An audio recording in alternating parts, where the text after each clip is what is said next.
afternoon, everyone, and welcome to today's webinar, the Loss and Grief of COVID-19, Real Challenges and Practical Suggestions webinar for our TTAC project. We're really thrilled that you're all here joining us today. My name is Meg Beyer, and I'm the Assistant Director of Strategic Operations at the McSilver Institute for Poverty Policy and Research. And I'm one of the partners on the TTAC project that's, again, really excited to be joined by our presenters, my colleague Kevin, who is running things on the back end of this WebEx, my colleague and partner Evelyn in this TTAC project, as well as my colleague and partner Nicole, and all of you who are joining us. So I want to thank you all for joining us on the line today.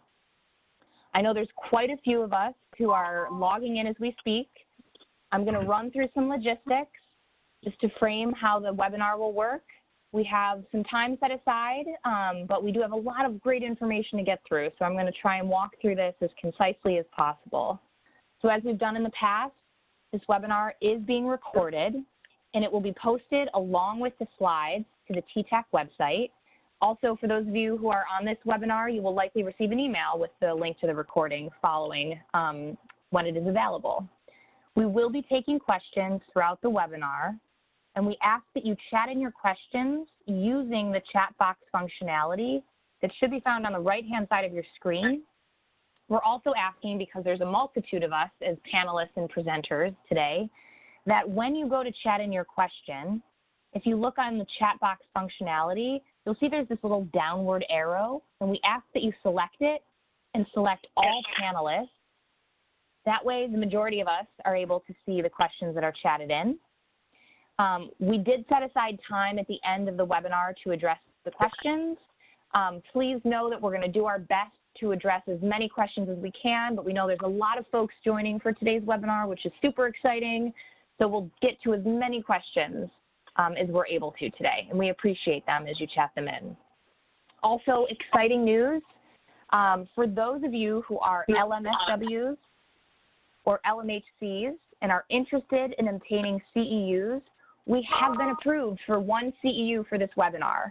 So you will receive further information on how to obtain this CEU from the NYU Silver School of Social Work. You'll get a follow-up email after this webinar concludes on the steps you'll need to take in order to proceed and obtain that CE. And then finally, towards the end of the webinar, we are going to be sending out a feedback survey using the chat box functionality. So after the content wraps up, but before the questions start, you will all see a little link that pops up in your chat box that Kevin will chat out to everyone from the McSilver host account. We ask that you click the link that is shared in the chat box and complete the feedback survey. I know everyone gets a lot of these when participating in offerings, but I can't tell you how much we appreciate you filling these out, as it really allows us as part of the TTAC team to understand your experience and also enhance our future TTAC offerings. So with that, I want to thank you all for joining us, and I will hand this over to Evelyn Blank, my partner in this TTAC project and the wonderful Associate Executive Director at the New York Center for Child Development. Evelyn? And I think if Evelyn is, go right ahead, Evelyn. Thank you, and I just wanted to welcome everybody today. My name is Evelyn Blank, and I am the director of the New York City Early Childhood Mental Health Training and Technical Assistance Center, otherwise known as TTAC. TTAC is a partnership with the New York City Department of Health and Mental Hygiene, and it's funded through Thrive in New York City. It is also, as Meg mentioned, a partnership between the New York Center for Child Development, my agency, and the McSilver Institute on Poverty Policy and Research. And for those who don't know us, New York Center for Child Development, we've been a major provider of early childhood mental health services in New York. And we have expertise both in informing policy, but also supporting the field of early childhood mental health through training and direct practice. The McSilver Institute for Poverty Policy and Research, who's our subcontractor, houses the Community and Managed Care Technical Assistance Centers, also known as CTAC and MTAC, who provide behavioral supports and business support for all of the behavioral health providers throughout the state. TTAC is tasked with building the capacities and competencies of mental health professionals and early childhood professionals in early childhood serving systems. We provide ongoing training and technical assistance through both in-person trainings and webinars. And I wanted to encourage everybody to join our learning community and direct you to our website, which, as you see the link here, it's ttacny.org. And I'll show you a screenshot in a moment of our website. And just to say that you can go there to get other resources around early childhood mental health. And for those of you who may have missed the first webinar by Dr. Costa and Dr. Osofsky, I wanted to direct you to supporting families and caregivers of infants and young children affected by COVID-19 pandemic. And I think that it was an incredibly rich webinar that really provided a lot of information to really support us through this incredibly difficult and trying time. So it's now my pleasure to introduce today's presenters and my esteemed colleagues. And I'm going to start with Dr. Joy Osofsky. And I want to say that Dr. Osofsky has been a thought leader and pioneer in the area of disaster preparedness, as exemplified by her major leadership roles in response to Hurricane Katrina, as well as in responding to the Horizon oil spill. And it's a real pleasure to work with her through these webinars and to really kind of get to know her better. She is a clinical and developmental psychologist, the Paul Ramsey Chair in Psychiatry, and Barbara Lehman Professor of Child Welfare at Louisiana State University Health Science Center in New Orleans, where she is also the director of the Harris Infant Mental Health Center. Dr. Osofsky has published widely related to trauma and the effects on young children. She is the past president of 0 to 3 and also the World Association for Infant Mental Health. And she currently serves on the board of 0 to 3 and is a clinical consultant on the leadership team for the Safe Babies Court Team program. She is the co-principal investigator for the National Child Traumatic Stress Network Center, which you'll hear more about today, Terrorism and Disaster Coalition for Child and Family Resilience. In 2007, Dr. Osofsky received the Sarah Haley Award for Clinical Excellence in Trauma Work from the International Society for Traumatic Stress. In 2014, she was recognized with the Reginald Laurie Award for Leadership in Infant Mental Health and Outstanding Contributions to the Health and Welfare of Children and Families. And in 2020, she was awarded the Translational Research Award from the International Congress on Infant Studies. Dr. Gerard Costa is a longstanding colleague and partner who we've worked with over many years and also serves on the advisory board of New York Center for Child Development as a licensed psychologist. He holds a clinical mentor endorsement through the New Jersey Association for Infant Mental Health. He's also the founding director and led the YXC Institute for Infant and Preschool Mental Health from 2000 to 2011. He is a professor in the Department of Teaching and Learning in the College of Education and Human Services and is a member of the faculty of the Infant and Early Childhood Development Ph.D. program at Fielding University. He serves as a trustee and president of the Interdisciplinary Council on Development and Learning and served as a consultant to 0 to 3 for the past 20 years. Since 2018, he has served as the coordinator of the Northeast Regional Terrorism and Disaster Coalition. He has presented worldwide and published in the areas of autism and infant and early childhood mental health and received numerous awards for his outstanding work. And last but not least, Dr. Gil Foley, who is a long-term colleague and been a personal mentor to me. He is the clinical co-director for the Training and Technical Assistance Center, and he's also the consulting clinical psychologist at New York Center for Child Development, where he's served for over 20 years and also serves on a professional advisory board.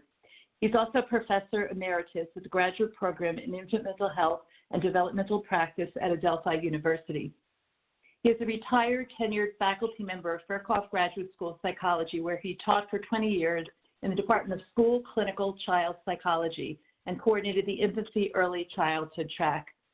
He was the director of a federally funded training and technical assistance project that prepared infant and early childhood professionals across the nation.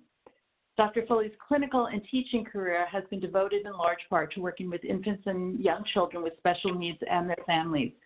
He is the author of several books and numerous articles. His most current book with Dr. Jane Hochman, Mental Health and Early Intervention, is published by Brooks and is currently co-authoring Sensory Integration and Self-Regulation in Young Children, to be published next year by National 0 to 3. He lectures and consults widely. So as you can imagine, it has been a true privilege to work with such a knowledgeable, experienced, and thoughtful team in developing this webinar. And I also wanted to say that this webinar is being co-sponsored by the Terrorism and Disaster Coalition for Child and Family Resiliency, where Dr. Osofsky serves as co-principal investigator. We're going to hear a little bit more about that. I want to say the coalition was designed to build regional coalitions within and across states for better preparedness, response, and recovering following disasters and critical incidents. The Northeast Regional Coalition, where Dr. Costa serves as coordinator, has been very effective in supporting the needs of children and families resulting from COVID-19. So I just want to say on a personal note that I've worked with Dr. Costa and Dr. Osofsky on the Northeast Regional Terrorism and Disaster Coalition. And I really just want to thank them for having the foresight and the vision in creating these coalitions and being poised to lend their expertise and resources to respond in moments like this around COVID-19. So it is now my honor to turn this over to Drs. Costa, Osofsky, and Foley. Thank you.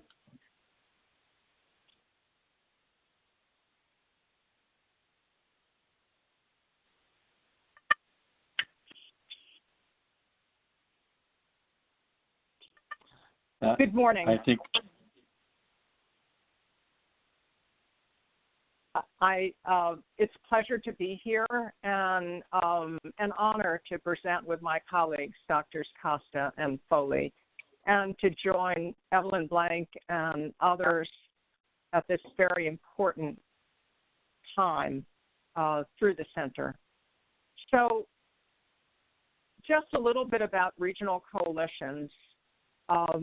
We were fortunate enough to develop this center, to be funded with this center through the National Child Traumatic Stress Network through SAMHSA.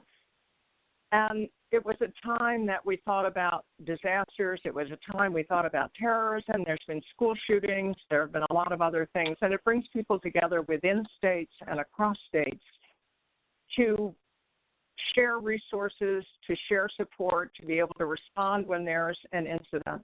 We did not expect, nobody expected that we would be dealing with a pandemic.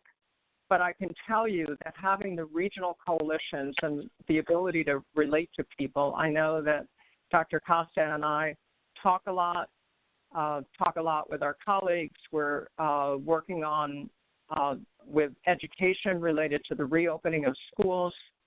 And it's an opportunity this morning to talk about one of the impacts of COVID. So here is our presentation roadmap. Talking about losses and grief is hard.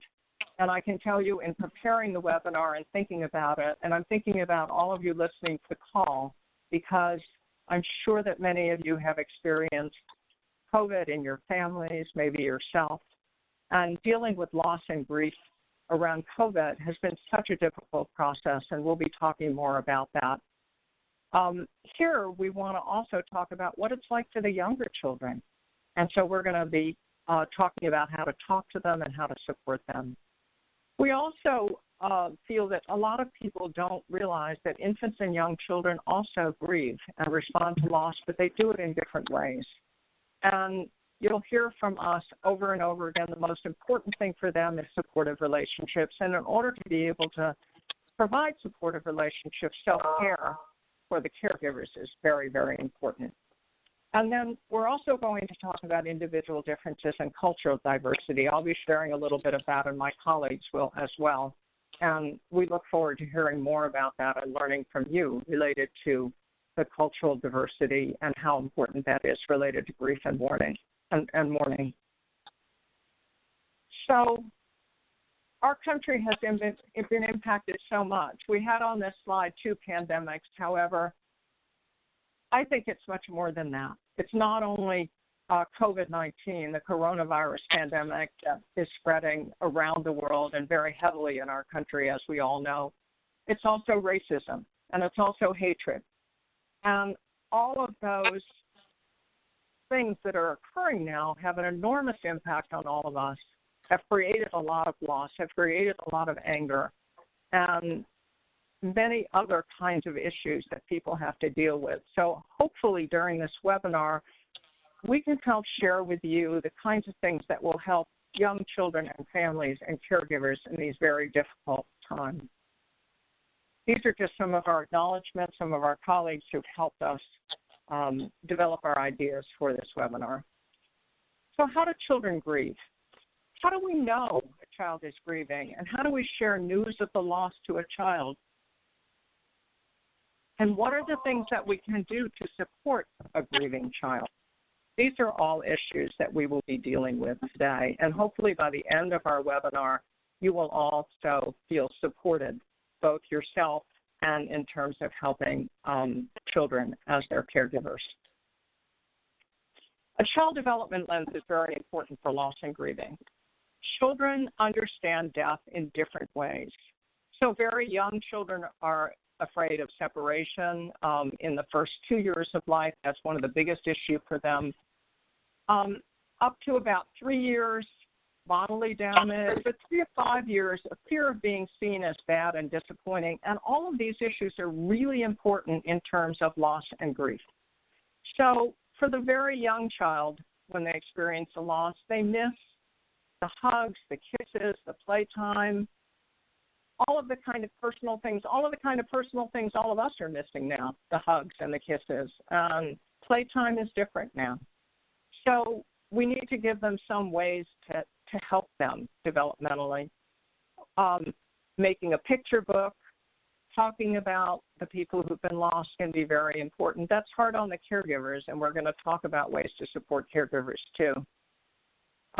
Also, another way to help children understand is, they run around and play, and they're physically very strong, but you can explain to them sometimes that the loved one's body wasn't as strong. And that was some of the things that influenced with them being lost. And then one of the things that's really hard as children get just a little bit older, 3 to 5 years, they think it's their fault. What did I do? Maybe I had a bad thought about the person, or maybe I told them I didn't like them right now or didn't like what they were doing. And they always need to hear, under these circumstances, some of the circumstances, it's not your fault. I work a lot with trauma, as Evelyn Blank said, and one of the things that we always talk to children about around trauma and when they witness domestic violence is it's not your fault. And that's something that's very, very important to bear in mind for children around loss and grieving. So there's no timeline to grief and loss.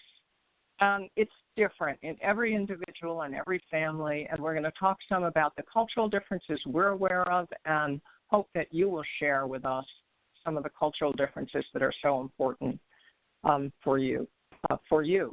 And dealing with grief and loss, I'm going to share a cultural tradition that I hope will be helpful too. Infants and young children all experience it differently. They play. Children play, and they play when they grieve because that's something that children do, and we have to understand that. And children will feel very stressed if they've lost someone, and also they'll respond to the stress in their family. And what do children do when they feel stress? They, quote, misbehave.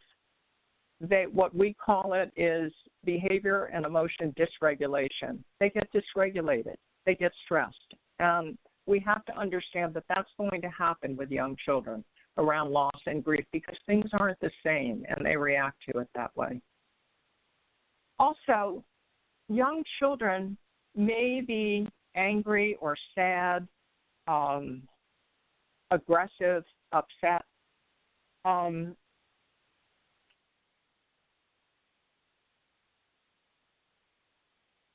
And there are many identified common themes related to that. I would like to say one more thing about loss and grief and culture at this point, just to set the stage for our discussion. There was a really interesting article about New Orleans culture. I'm from New Orleans. I'm originally from New York, but I've lived in New Orleans for over 30 years. It's the same kind of thing. If you're not born and raised in New York, you're not a New Yorker. If you're not born and raised in New Orleans, you're not considered a native. However, the customs here in New Orleans are very, very important, and I want to share a custom that's just extremely important in understanding grief and loss. So there is a communal mourning that happens in New Orleans, particularly within the African American, the Black American community here, which is majority in New Orleans. It's what we call a second line. I don't know if some of you seen that with people carrying umbrellas and bands and music. It's a celebration that occurs very often in New Orleans, but it's also very culturally specific also to grief and mourning. And what it does is helps families, all of them, young children as well as adults, deal with the loss and grieving. New Orleans is feeling now that they've been stripped of their cultural rights. It's at a loss for how to mourn with COVID-19 deaths. And we know that we've not only had many deaths, but many more deaths in the African American, the Black American community. And one of the things that people say, if they cannot have their, quote, jazz funerals are really important here in New Orleans. It's like the soul is not being released by all of the community. And the way many families from this background celebrate loss is through this jazz funeral and this community celebration of loss. I only bring this up because I think we need to think about what it is for children and young children and families when they lose some of their cultural traditions because of COVID-19 and because of social distancing and because of the fear of more illness. So we're trying to give a perspective on loss and grief and ways to support and ways to understand. And at this point, I am going to turn the slides over to Gil Foley.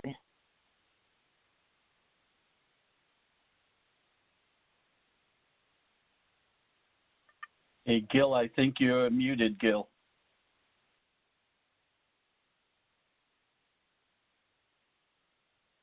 Wonderful introduction. And,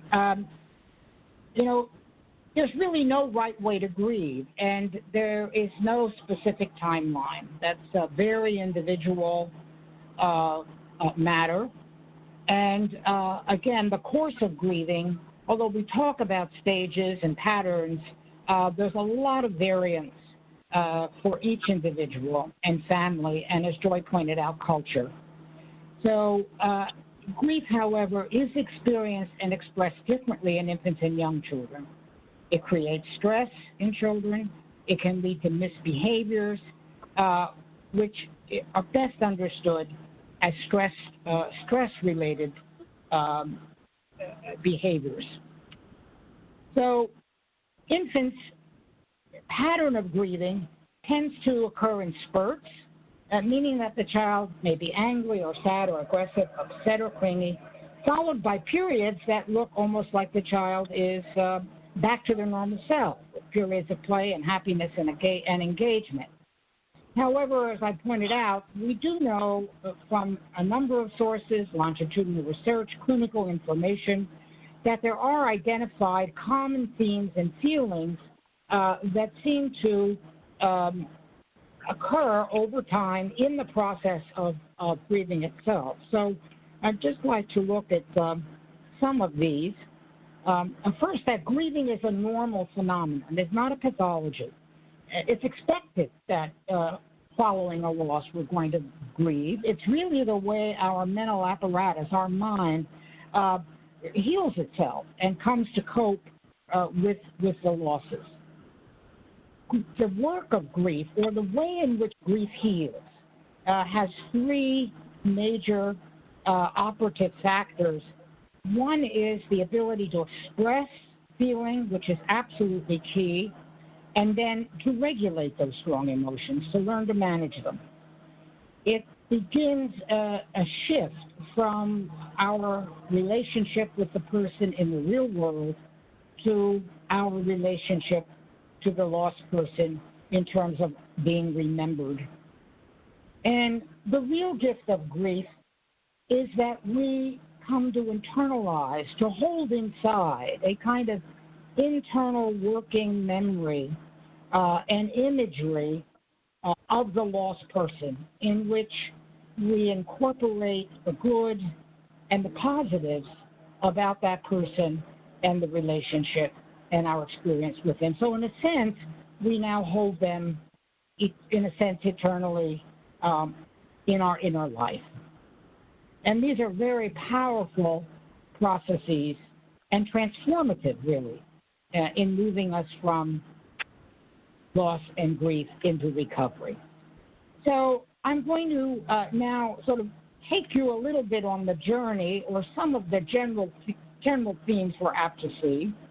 The initial reaction, dysregulation and protest, sometimes called shock and panic in adults.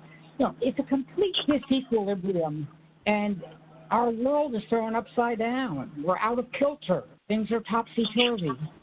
And during these early stages, particularly in young children, this is expressed initially and largely through the body. And children are very concrete.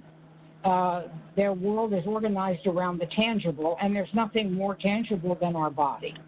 And we know all development really occurs from a kind of self-centered, body-centered experience to eventually an other-centered one. So changes in body-based behaviors, eating, sleeping, and digestive processes are often the first signs that we have that the child is, in fact, out of kilter. Of course, if you lose something, you look for it. And if you're a child and you're very concrete, that searching can be literal looking around the house, hoping to encounter the loved one, calling for the deceased person.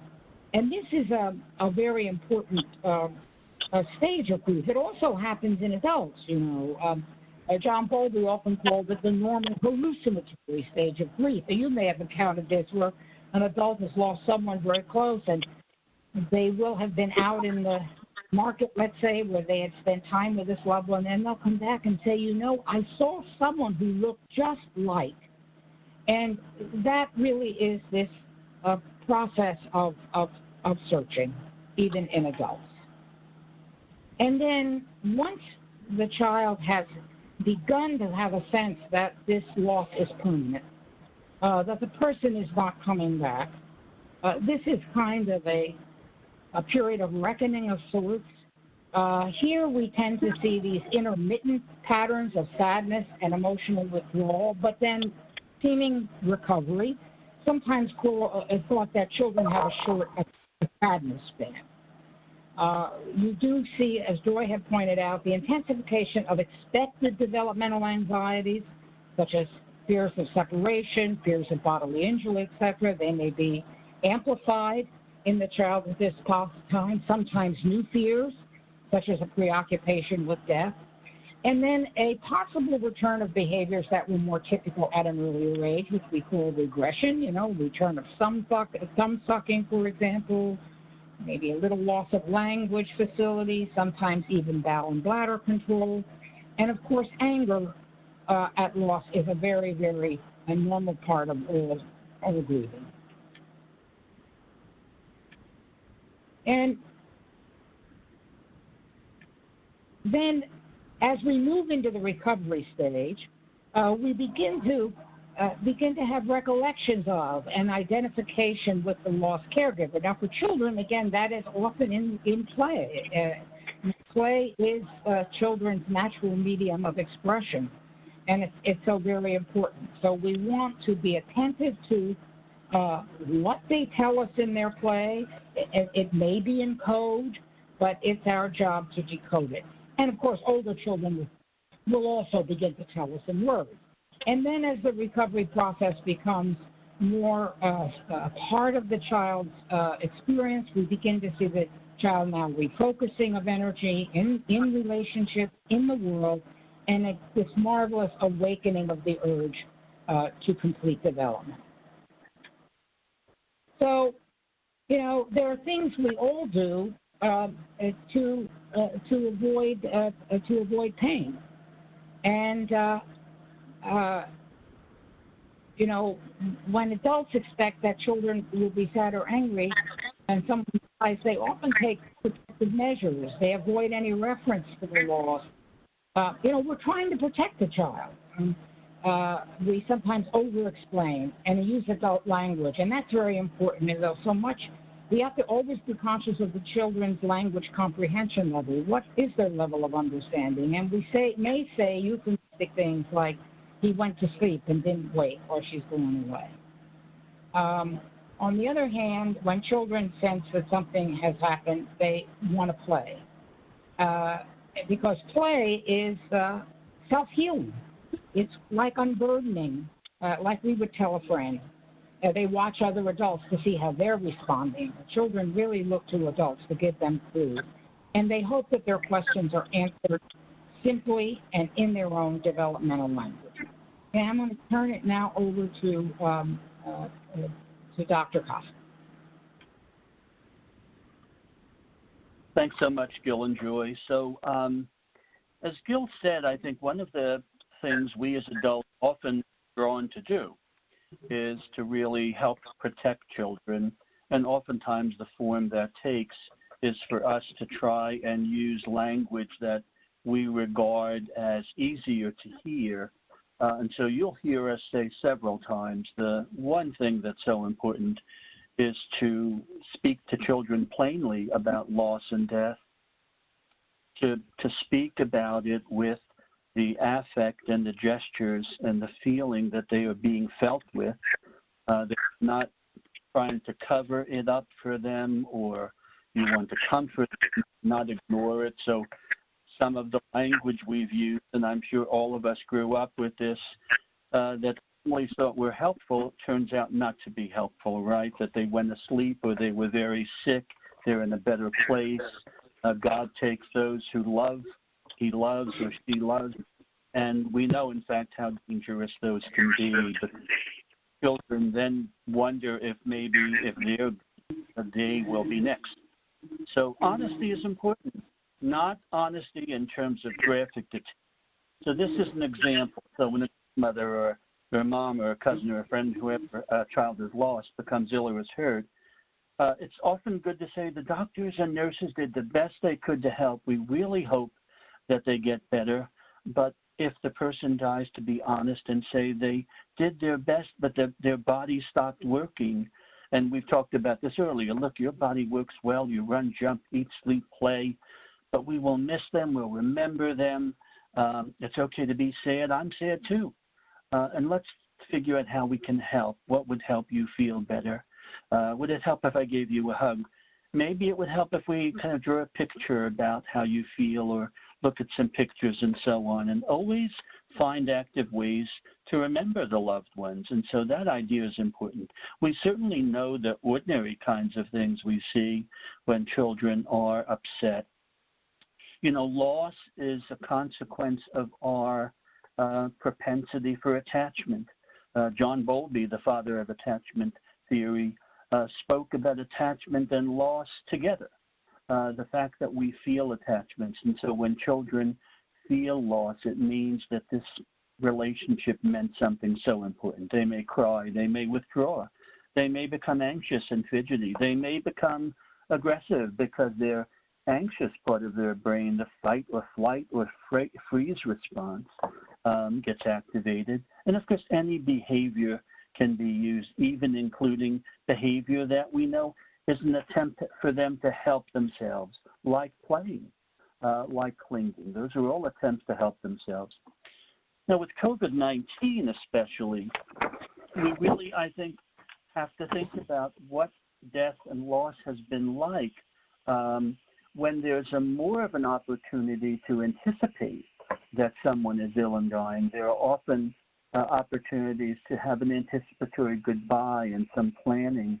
But we know that that didn't always happen with COVID-19 and with other, traumatic illnesses.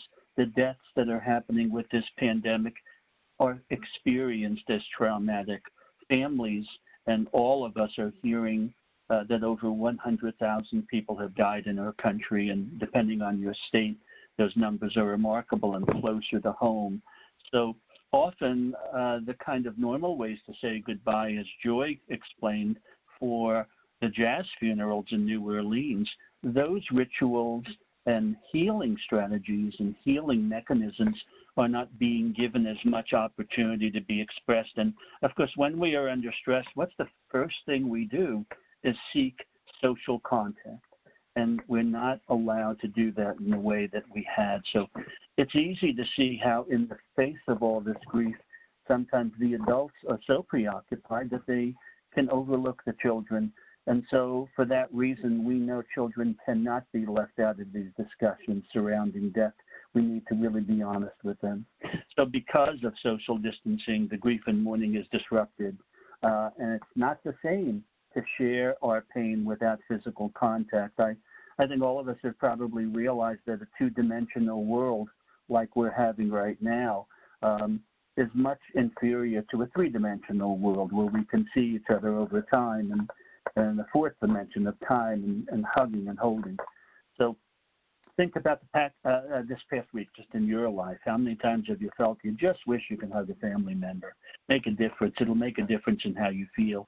Physical contact is particularly important, especially for children while they are grieving. I love this little cartoon from Winnie the Pooh and Piglet, and I'm going to have to lean in because my glasses are not always the best, and I have to change my glasses. But this says, Piglet saddled up to Pooh from behind. Pooh, he whispered. Yes, Piglet? Oh, nothing, said Piglet, taking Pooh's paw. I just wanted to be sure of you. And I think that idea of just knowing you're there, just being there, is very important. I think many times we in this field imagine that there are special words that can be said or something that would be a balm or a salve to the pain. And sometimes it's the relationship. It's just being there and feeling with the child. So responsive, supportive caregivers are needed, right? But sometimes the adults themselves are experiencing grief. And so often children feel like it's a double whammy. They feel the loss, but they also feel the loss of the protector. Joy Osofsky has written extensively about trauma in children, has talked about this, for example, with regard to family violence. The very people who are there to ordinarily help a child are disabled by the violence that happens in the family. This can happen around these shared losses like COVID, so we really need to think about helping the caregivers. So how can caregivers help children? Certainly spending time with them, being with them, ask them how they feel. And sometimes that's a kind of tough question. So ask a child, how's their body feeling? How does their tummy feel? How does their head feel? How do their legs feel? Do they feel tired? What's it like for them?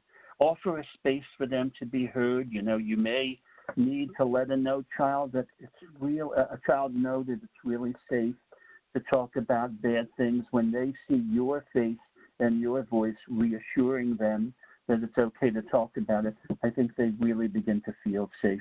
And don't be afraid to start the conversation, because many times, as Gil said earlier, children may have a lot of misconceptions and they really need to have someone help correct the accounts. So what can we do? Express the emotions you have and explain the loss of the relationships and how you will miss the person as well as all the things you did together. And maybe even ask the child what they like to do with that person, what they would tell that person if they could. And often you can help them write a note or a drawing, or even just have a conversation with them, become kind of their dictator, dictating, not dictator, forgive me, that's probably not the right word. Take a dictation, let them talk, and you write down. And certainly we know that at times like this, for lost children need regularity and a consistency and a predictability and an availability. So consistent routines maintain that sense of feeling in control when children feel that different things are different. And again, always being able to use their language and ideas. So I'd like to turn over the next section to Dr. Osofsky.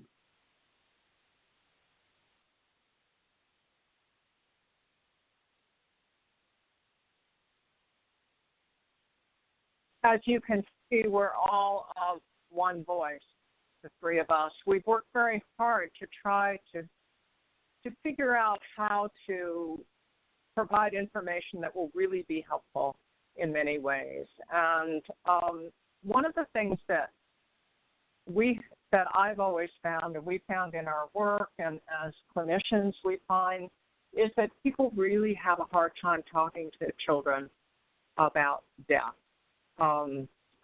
I will say we certainly don't find it very easy, but we've had circumstances. We had a circumstance before COVID. We worked on the military base, and there was a homicide, suicide that occurred in front of 2 children. And people came over to help support the children, but everybody froze. Nobody really knew how to talk to them. And I only mention that because it's really hard to talk to children about death and dying, and that's why we're providing this webinar. We've been thinking it through and trying to provide helpful information. Children of different ages understand death very differently, and they handle it differently. And if a toddler or a preschooler has someone close to them die, they don't understand it in the same way. They may think the person's going to come back. They really don't understand the permanency of death from their developmental perspective. And they don't really know that everyone will die at some point. They feel like this lost person's going to come back. And so what do they need? They need someone to protect them. They need someone to comfort them. They may be fussy sometimes. They may be angry. And they really need support along the way. A number of years ago, a very sensitive child psychiatrist told me this story, that she had a little 3-year-old whose mother brought her in because the father had died and felt like the little girl needed support. And she worked with this little girl for a year or so, and their child became 4, and they were still kind of working on understanding that this person was not going to return.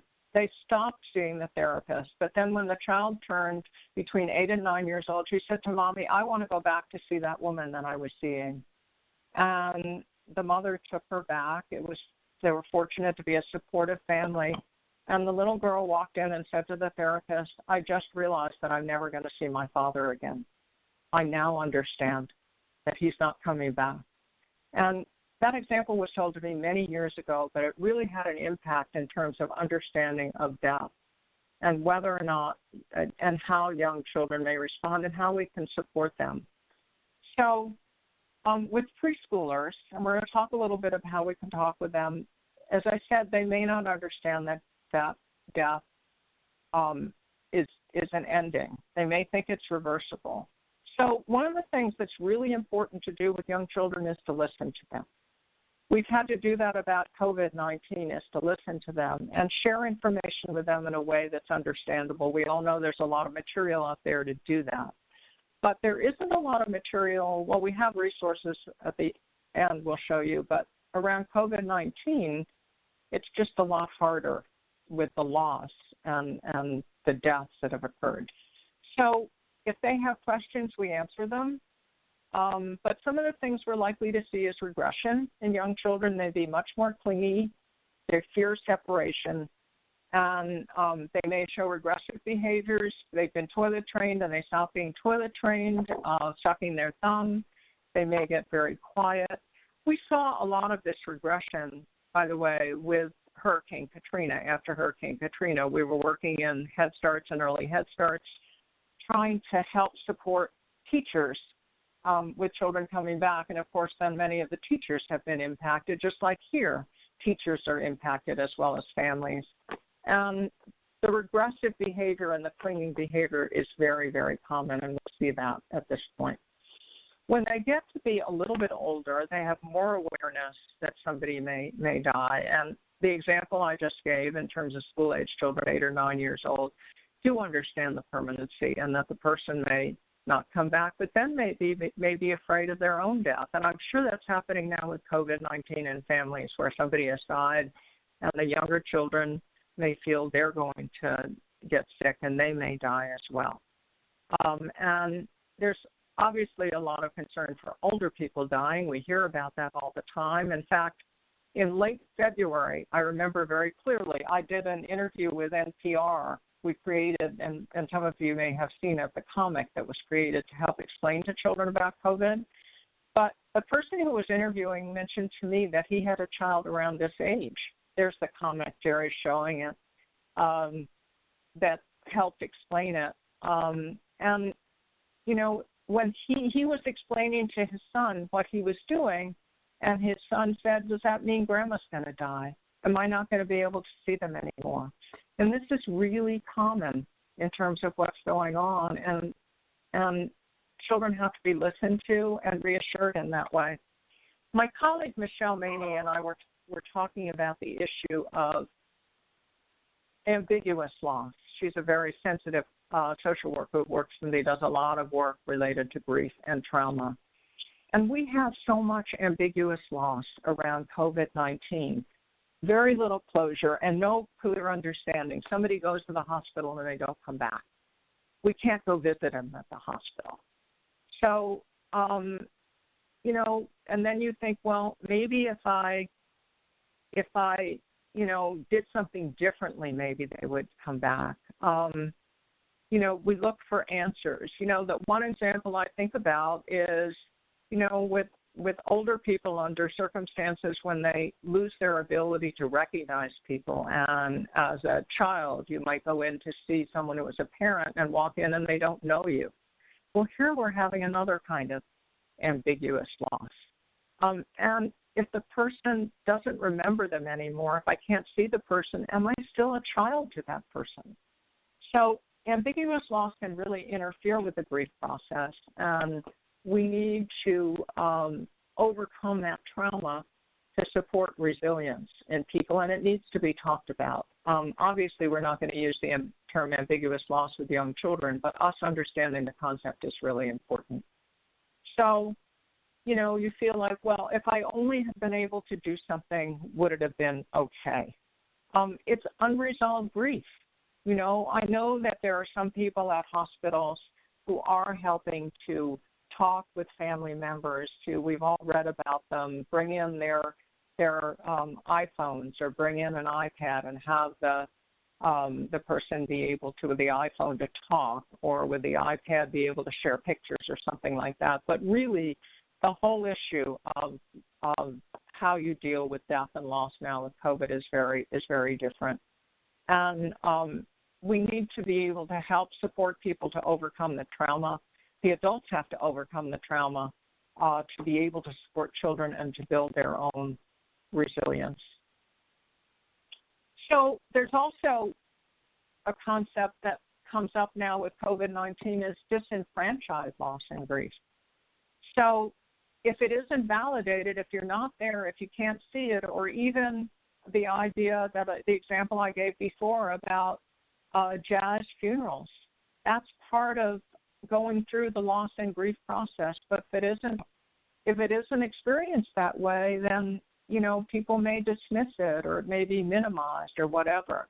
And these are just some examples from other types of loss. So if a child is very upset about losing a pet, if somebody says to them, oh, you'll get another one, or not being able to be at school and being around their friends, oh, well, you can be on vacation, or losing an elderly grandparent, well, she was so old, it was her time.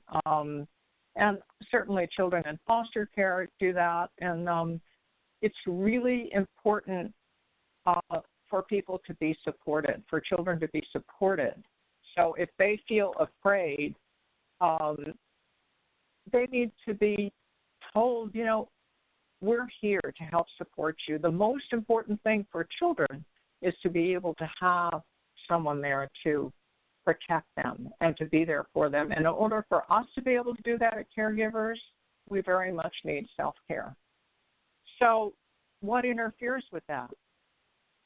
Adults are preoccupied with their own grief, and they're overwhelmed. And many, many adults we know are overwhelmed with not being able to say goodbye to somebody in person. That's very, very hard for adults. Well, it's very hard for children. So it's hard to support the child if the adult is really suffering from their own grief and not being able to go through the cultural traditions that are important. So if the parent is having a hard time, or the caregiver, they'll have a harder time listening and being aware of the child's developmental needs. And we also know we don't often talk to children about death. You know, that isn't something that we talk about. And children will be easily distracted, so they think they're okay. But when a child loses someone, they really need someone to be there for them to help with the pain. So some overall issues related to grief and loss under normal circumstances. There's sadness, fear, anger, and again, most important is the support of loved ones. There's no right or normal way the child is expected to grieve, but they do need support from others over on.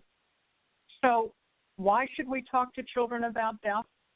We need to talk with them because if we don't talk with them, it could make matters worse. And I think at this point, I am supposed to turn my slides over to Gil Foley. Thanks, Joy. Well, I do think talking about death is not an easy matter, and I think often parents and caregivers are frightened that by talking about the death, it's going to increase the child's grief, anxiety, and make matters worse. But the reality is that it is or at least more often than not, a clear, direct explanation based in reality, using language that the children can understand, and with, of course, emotional support, that this is more apt to bring relief than leaving the child alone to create their own explanations. And children will, particularly in the preschool years, because children have very, very vivid imaginations, and they weave tales. And in some ways, the tales that they weave can be more frightening than reality itself. And I think this is particularly true, as Joy pointed out, the ambiguity right now. And we know that when we're faced with ambiguity and uncertainty, we're often apt to fill in the blanks. And children do that too. It's called projection. And sometimes they fill in the blanks with things that are more frightening than reality itself.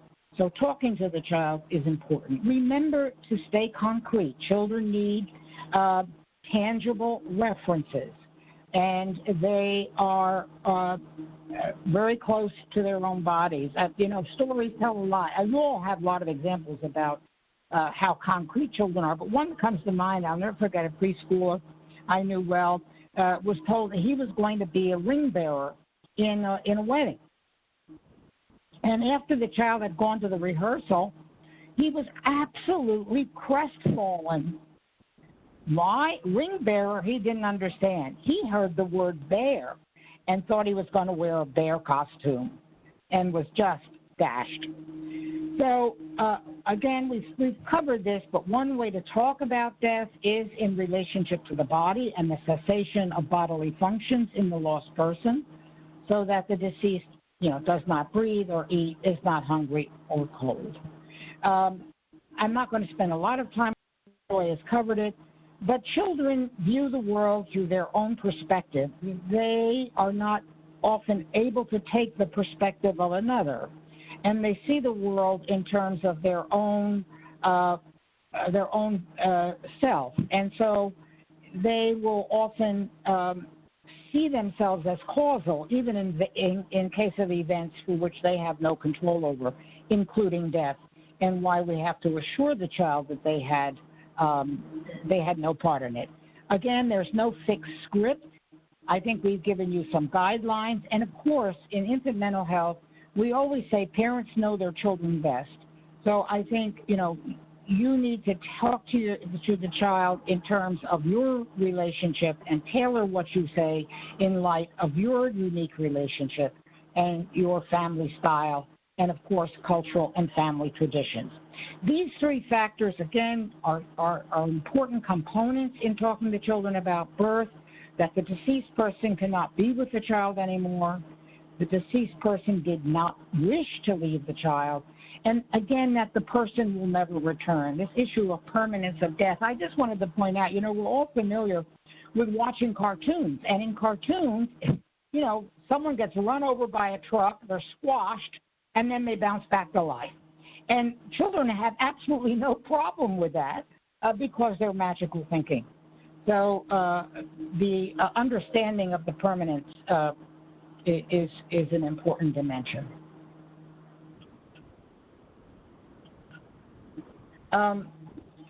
Again, consider that the child should be told by a family member to prevent hearing it from someone else, to speak in a normal voice, not to do it in hushed tones, which could frighten the child. And again, give an honest and explanation as possible. You know, in this slide, I think of a wonderful little phrase that Fred Rogers used to say, if it's mentionable, it's manageable. And that is I think, a key factor in bringing the matter to awareness. Go to the next slide. I'm having some trouble moving. Oh, okay. Always provide affection and security. Assure the child that they are loved. Look for ways to express, again, often that will be through play, through art, powerful modes of communication for children. And again, that there's no causal connection between the child's wishes or fantasies and what has happened to the loved one. You know, having bad thoughts or angry feelings about the loved one did not cause them to die. Kids need pictures of dad and mom and family pictures around their homes. Those are very helpful reminders for children. They're concrete. And again, that expressing feelings about the actual death itself, but also about the changes in the members of the family after death. Because as Joy pointed out, other members of the family are grieving as well. And retell good memories of the loved one. This is very important because remember, part of that grief work is recovery, and part of that is internalizing the good of the person who was lost. Jerry?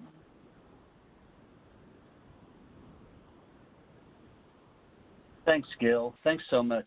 As Gil was finishing, it reminded me of something that a good colleague of all three of us, Dr. Stanley Greenspan, would speak about how much we need to cultivate the full range of human drama, the full range of human emotions. And I want to remind you all that when you suffer the loss, it's not uncommon, although it doesn't happen in every case, that we speak so idealistically about the person who's lost. And I always remembered in my experience how relieving it was when someone will say in the middle of it, hey, wait a minute, he wasn't that good. He did this or did that. It's sometimes the ability to even know you love the person. But remember, sometimes it wasn't always perfect as part of the human drama. And so I think it's okay for us to really speak about all those experiences. But because children need objects to mourn, we all as humans need objects to mourn. I think families that have lost children, for example, without recovering the remains, soldiers lost in war. I know a lot of families from 9/11 where that didn't happen. But for children, when they have losses, having pictures, representations are wonderful. Kids need pictures of their moms and dads and other family members. Children may actually be expressing feelings not only about the death itself, but also how it's changed the people in their lives. Many of the workshops I've done where I ask people about their earliest memory, many times the report is that they remember the first time their father cried because his mother passed away, their grandmother. So the loss of the grandmother was palpable, particularly if there's a direct relationship, but it was seeing how it changed their father as well. So always important. And as Gil said, really retelling those good memories is so critical. So this is all part of what we think would be helpful ideas. So we know, as Gil said earlier, that what can happen around loss, so many of those regulatory and developmentally important functions and capacities can be compromised. Eating and sleeping becomes more difficult.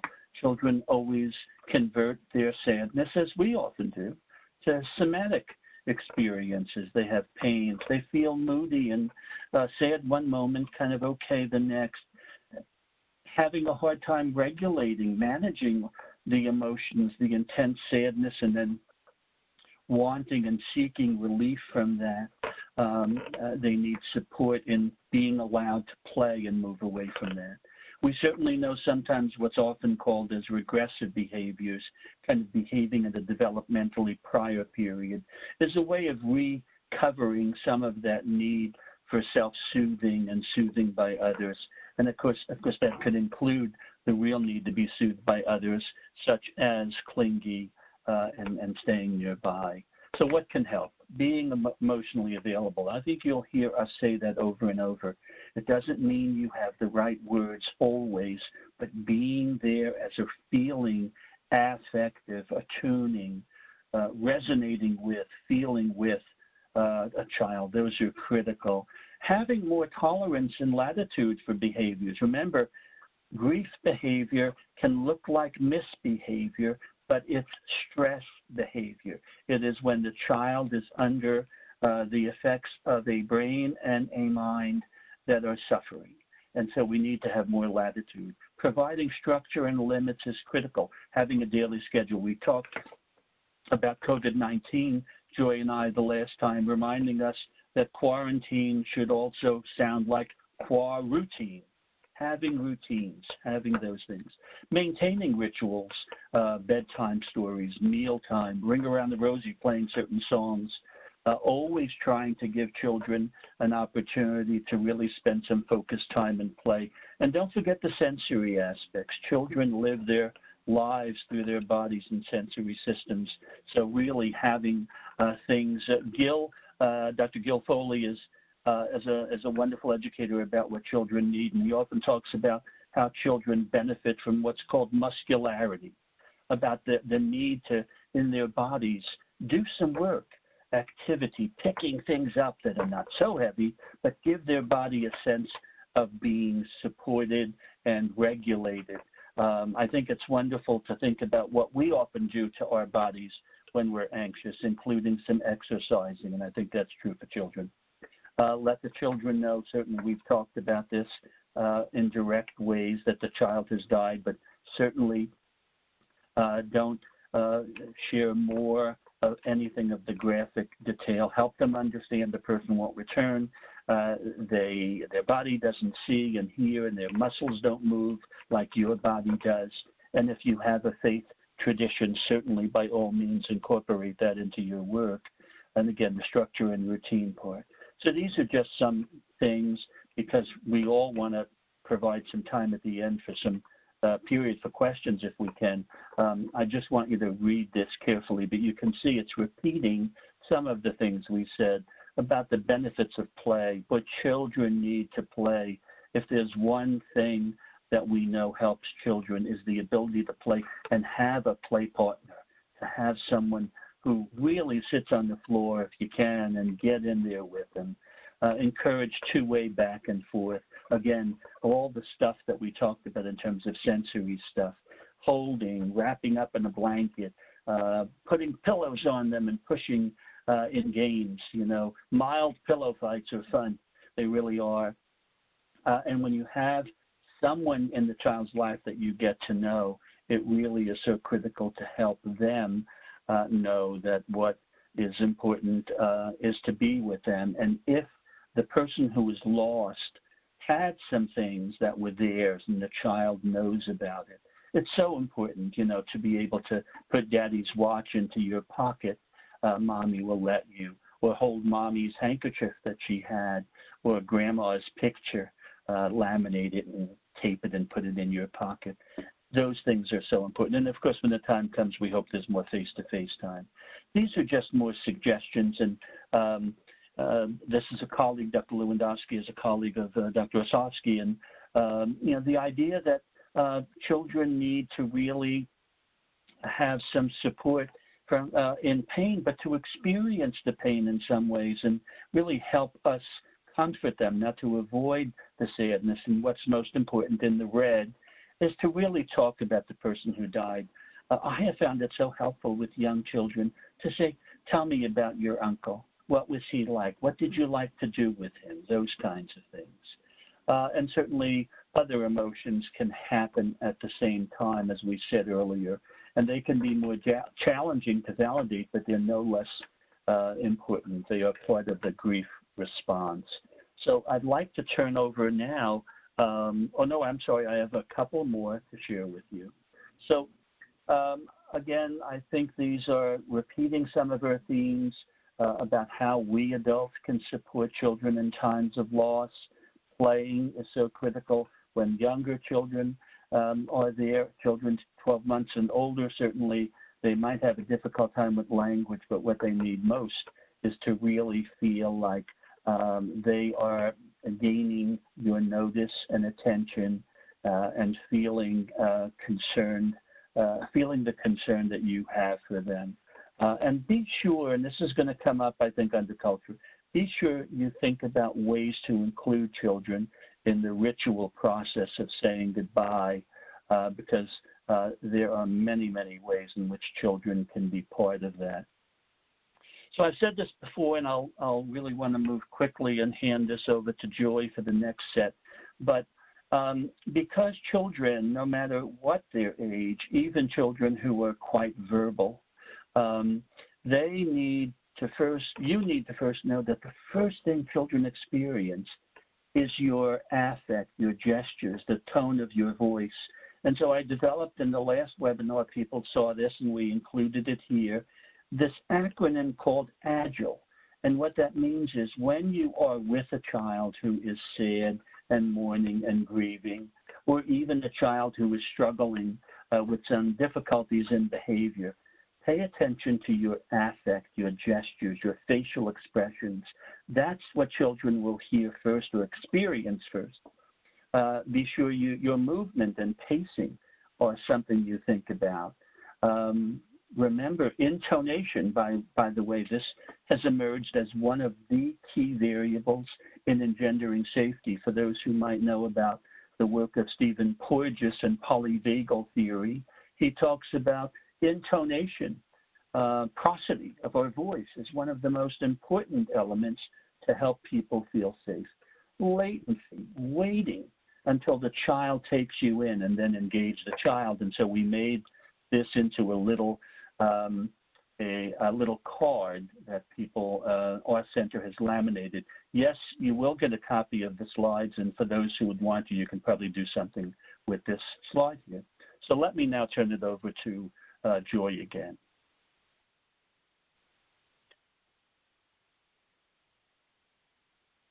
Thank you, Jerry and Gil. As you can see, we're all on the same page, think the same way, trying to put our heads together to come up with ways that will really be helpful. So, additional worries. And someone brought up, I noticed in comments, what if a child dies? And, you know, how to deal with that and how to support parents. And, of course, we have that happening. And even though children are less affected by COVID, some of them are getting sick, some of them are getting unusual illnesses. So one of the very important things in terms of supporting parents, or if it is, you know, being there for them and helping to find ways to provide support under that very difficult circumstance. And some of the kinds of things we're talking about, you know, photo albums and those types of things are very important.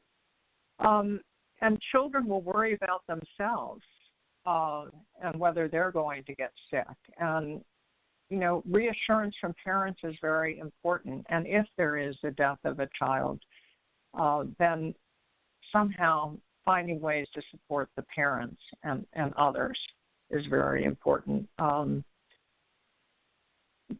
Jerry mentioned routines in our last webinar. You heard us mention routines, or we say over and over again. It's going to be a new routine after a death, but families have to figure out a new routine that works for them. And routines always need to include time for fun and play. This is something we talk about with children home and homeschooling, pressures on parents working from home. If they're fortunate enough to have have a position. There are some parents who've lost their jobs as well. But children need time for play and just being there. So some of the things that are unique to COVID is the physical closeness. I like to talk about social distancing as let's keep social and emotional closeness even though we have to keep physical distance, because contact is so very important. And children are losing their routines. They're not in school. They're not around their children. They're losing their secure bases. There's a lot of uncertainty all of us are experiencing about the future. We don't know, if COVID's going to be controlled now, if it's going to come back. A lot of uncertainty that parents and caregivers are experiencing and have to be able to get a handle on to help support the children. So they're going to need support too. Also, we see it all now. Actually, last week I participated long distance on a Zoom call for a grandchild I have who's graduating from preschool. And for the older children, graduations from high school and from college and not being around their friends. And so you have older children in the families with the younger children. And then boundaries are different. An older sibling who's been away is now home, and so the child may be getting more attention but may be getting less. And I said it in the last slide that children need to play. And that's one of the things we saw after Katrina with children working through all of their losses. We worked on a cruise ship that were housing first responders, all of whom had lost their homes. And we set up child care centers for the children because we felt children needed to be back for families to be together. And the first thing they did, which you can imagine, is they took up all the toys and they played hurricane. And that was very traumatizing for the parents. And so we told the parents to take a walk. It was a big boat. And this is what children need to do.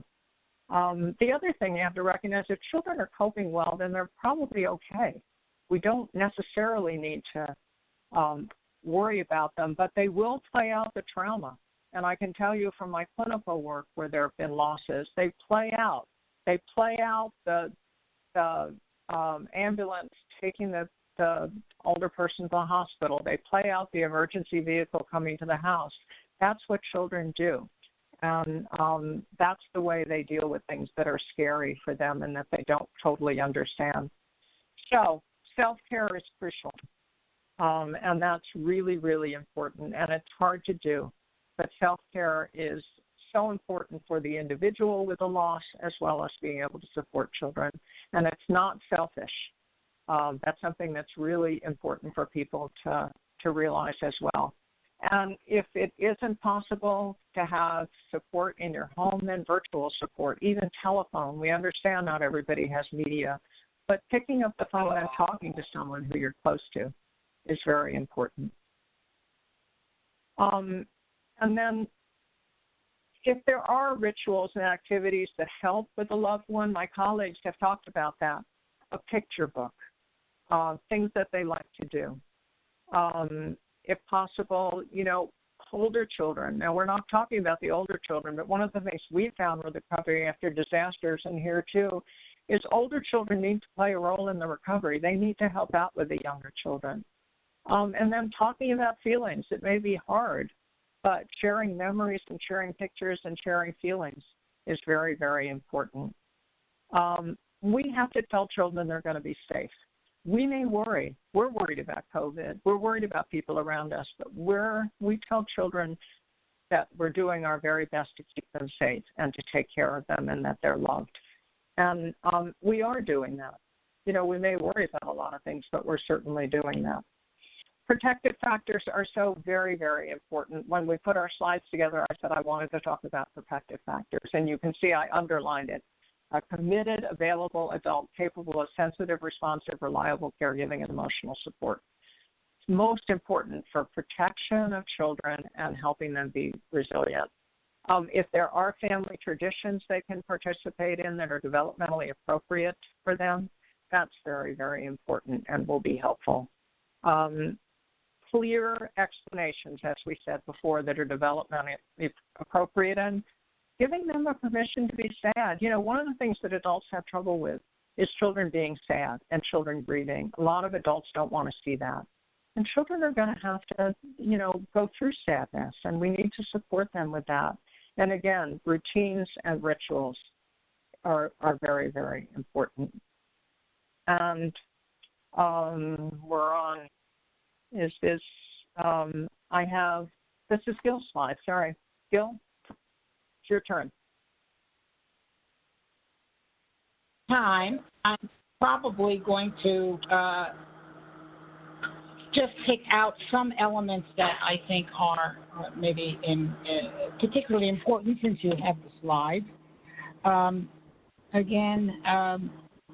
Repetitive play, of course, is often a form of desensitization, as Joy pointed out, reenacting the traumatic event. We saw this after 9/11, children building towers, knocking them down.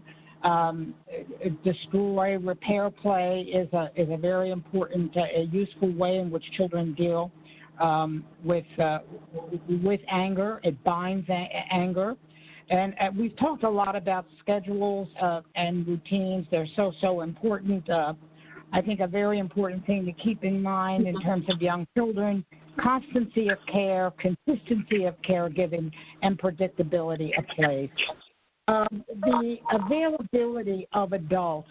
An important mentor in my training used to say, don't just do something, stand there and pay attention.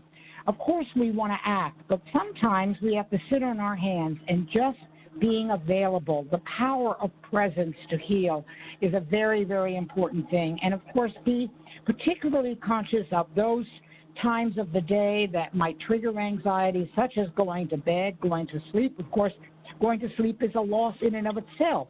And now when that is compounded by a real loss of someone who the child has loved, these become important trigger points that we need to be made particularly conscious of. Again, setting time aside to talk to the child and time for remembering.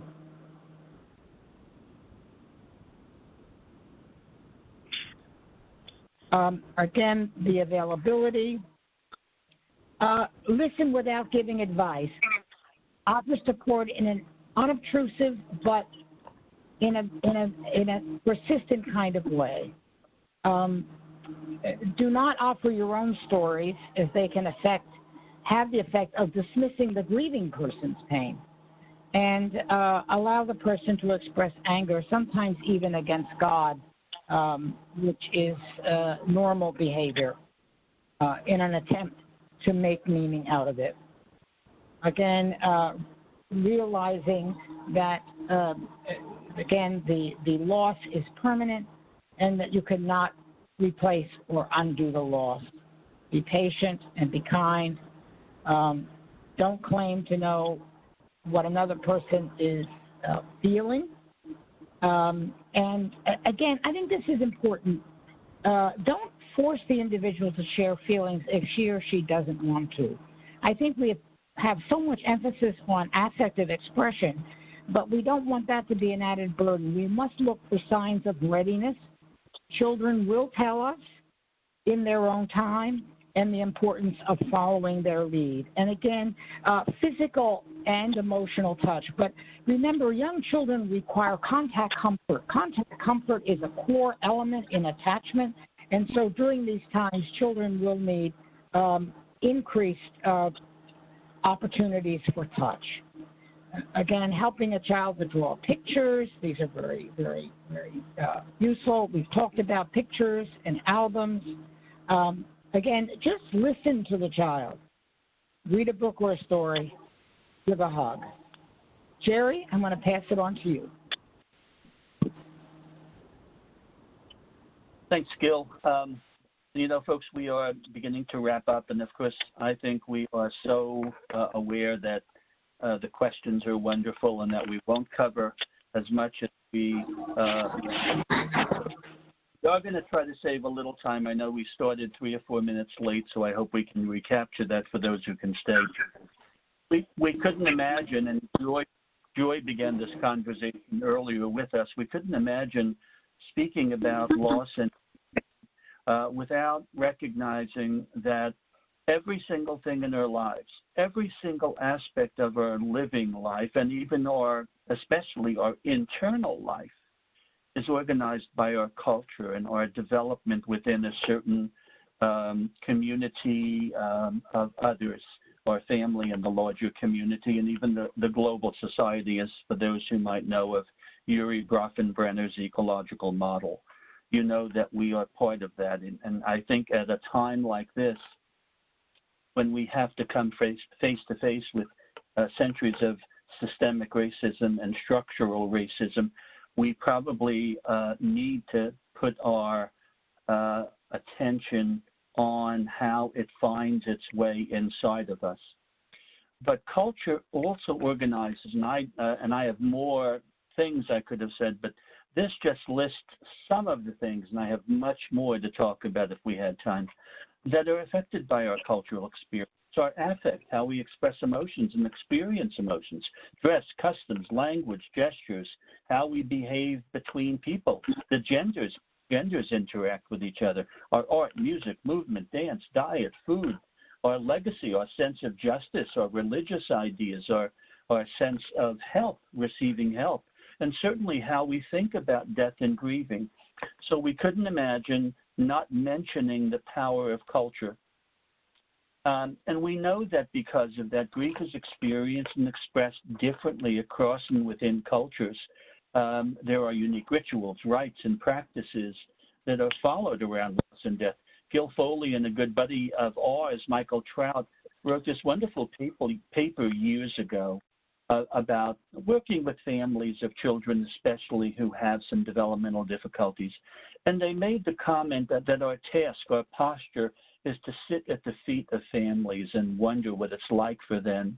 And so I think, when families suffer a loss and we may not be familiar with their culture, we have to respectfully let them be, as Gil and Michael said, be our teachers before we be our teachers before we become their teachers. We have to be their students.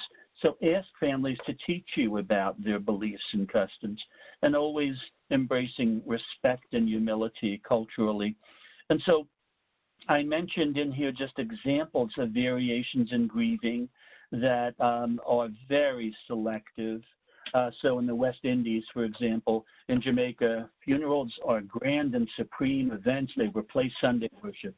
Among Africans, the belief that death completes an elaborate cycle and it's a rite of passage, and there's a kind of ancestral respect that the person's spirit carries over to the next life, but only if there's a proper funeral. In South Africa, if someone dies in the house, all the windows are open and mirrors and other reflective objects are covered, and you may recognize some of these in your culture as well, these practices.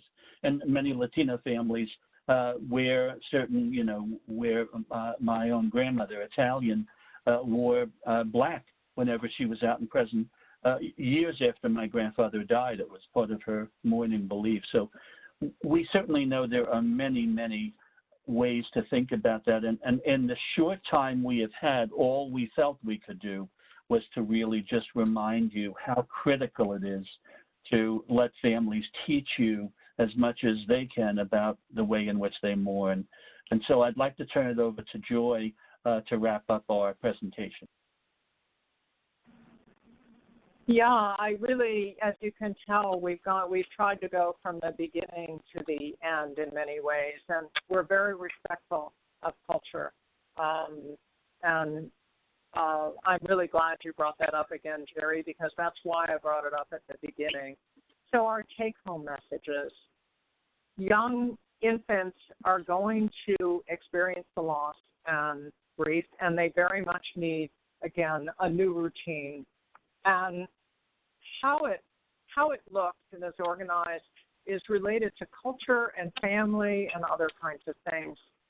Again, protective factors, adults to support them and to recognize that they can experience grief. Loving, attuned caregivers. And in order to have loving, attuned caregivers, adults need to be able to take care of themselves. The last webinar, we gave a lot of resources related to self-care. And I do emphasize that self-care is not being selfish. It's really important to protect the caregivers of children as well. We talk about their various websites. There's Calm, there's Headspace, there's others. But we also wanted to leave you with resources for the children. There are lots of useful books that help children. We've emphasized how important it is to listen to children and to be able to be there to listen to them. Every child is going to experience loss and grief differently. Pictures are very important for them, drawing. We've emphasized play. I'm going to just go through some of these books that we particularly like. We love The Invisible String. There's memory books. All of us use these books a lot. Goodbye Mousy, actually by a New York colleague, Roby Harris. Everett Anderson's Goodbye. And then When Dinosaurs Die, that's another one that we use all the time. And so here are some of the other resources, and you can find them also, and they will be in our website. But we thought we would pick out some of them. And then the American Academy of Pediatrics has a website related to how to deal after a loved one dies and understanding childhood grief. So when to seek additional help. We haven't talked about that, but there may be times in which additional professional help may be helpful. We deal with that as clinicians frequently. Different ways to talk to children about death, and then 0 to 3 has wonderful things on their website. So we recommend you go there. So I want to thank my colleagues, Gerard Costa and Gil Foley and Evelyn Blank very much for encouraging us and supporting us in pulling this together. We worked hard on it. We hope that we provided helpful information on a topic that's really difficult to think about and talk about, but so very important at this time. We thank you very much. Thank my colleagues. And I just want to do a heartfelt thanks to our panelists. This has been such a rich presentation. There's a lot of chat in the chat box really thanking you for the depth and breadth of the information that you provided. Several people asked about the PowerPoint, and just to say that both the recording and the PowerPoint will be posted on the TTAC website in the next few days. And before I take a few questions here, I just wanted to please remind everybody to fill out the evaluation form that is texted into your chat box here. It's very important to us. We really try and gear our learning experiences and training activities to your needs. So let me start off with a question that really actually there were a lot of comments and questions, and they refer to the fact that there's been so many multiple losses around COVID-19, and young children have been removed from their friends, from their preschool, from their normal life, as well as the caregivers who really have had their life disrupted. And so a major theme was how can you conceptualize the difference between a grief example for those kinds of losses versus death, and are there similarities and similar strategies?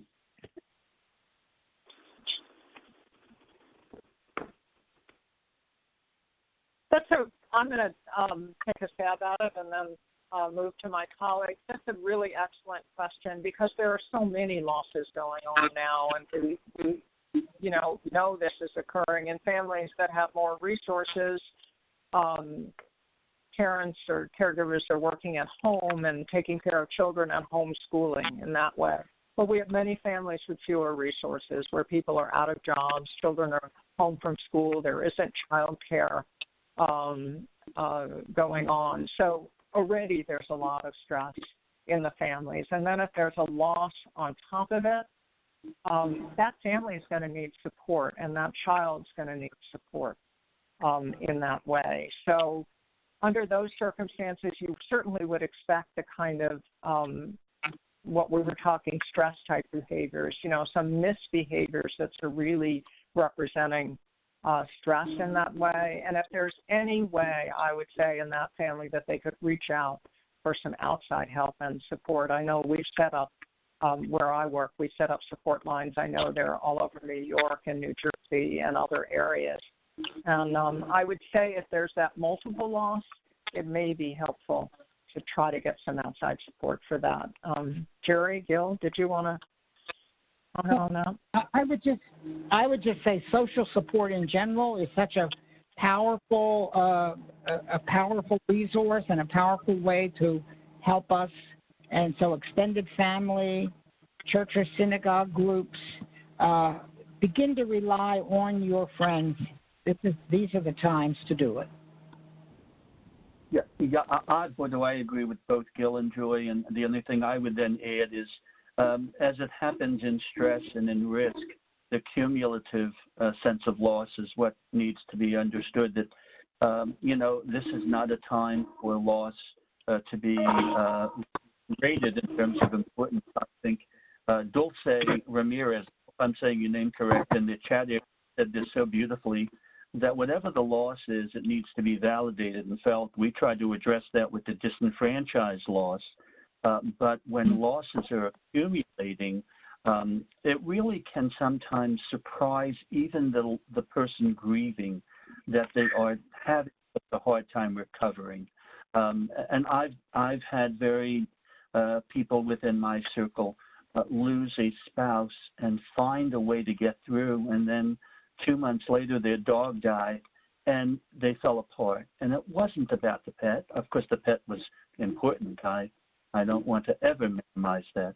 But it was about just the overall losses. And I think in that regard, Evelyn, that question, I think, really needs to be addressed. And sometimes, the supports that Gil mentioned, I would say the same. And as Joy said, there are times that I hope people will not see it as a sign of weakness, to really seek out some support from some mental health supports. And Jerry was referring to something that's really important for us to recognize, and that is trauma triggers. And the example he gave was there are experiences from the past that will come up and re-traumatize. That's what we mean by a trauma trigger, and we have to be sensitive to that at this time and to try to support people. Thank you. So there were several questions also about children who suffered multiple losses or children in general who are developing fears about their own health and safety, that if they get a cold that they're going to get sick, or that their parent, if they go back to work, they're going to die. Any thoughts about addressing the own sense of safety and vulnerability for young children?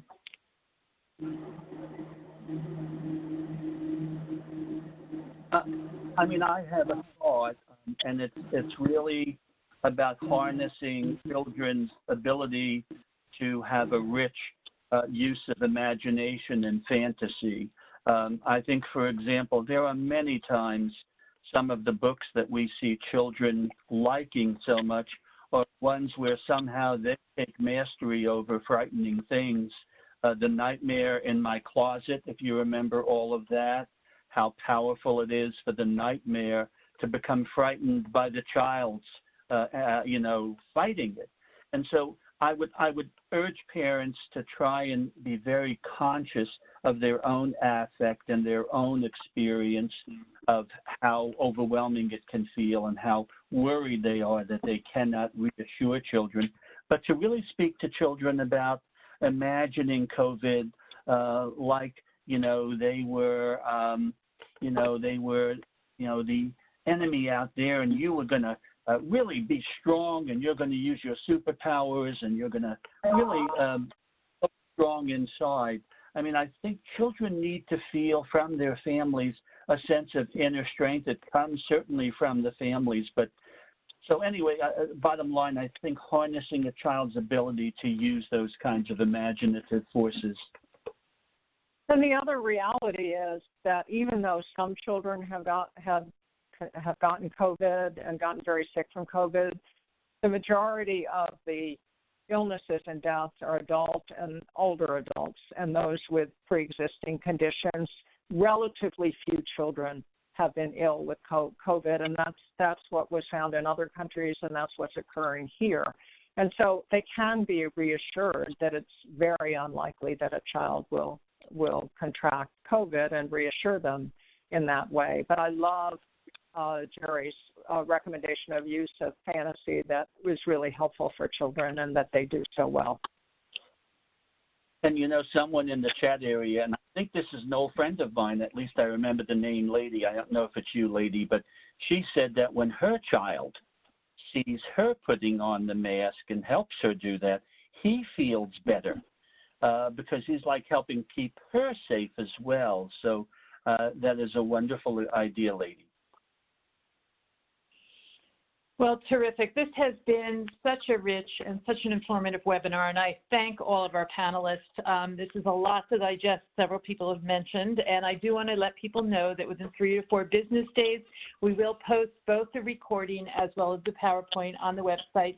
Please, please fill out the evaluation. We want to hear from you. We really appreciate getting your feedback, and I just want to ask everybody to stay safe and healthy, and thank you for joining us. So be well. Yeah.